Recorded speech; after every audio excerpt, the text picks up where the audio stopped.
కామారెడ్డి జిల్లాలో గ్యాస్ ఏజెన్సీల ఆగడాలు రోజురోజుకి మితిమీరిపోతున్నాయి. డొమెస్టిక్ సిలిండర్ విలువ 973 రూపాయలు కాగా పలు గ్యాస్ ఏజెన్సీల నిర్వాహకులు అదనంగా డెలివరీ ఛార్జీల పేరిట బలవంతపు వసూళ్లకు పాల్పడుతున్నారు. వినియోగదారుల నుండి ముక్కుపిండి మరీ అదనపు ఛార్జీలు వసూలు చేస్తున్నారు అక్రమార్కులు.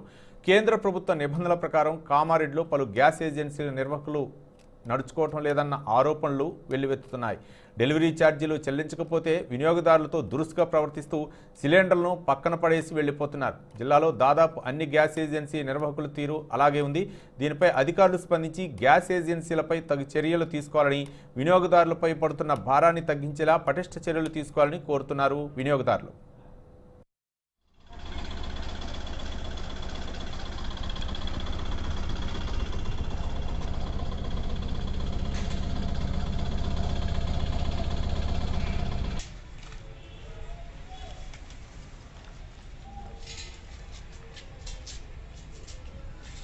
వస్తే కూడా ఇచ్చేయాలి అదే రేటుకు.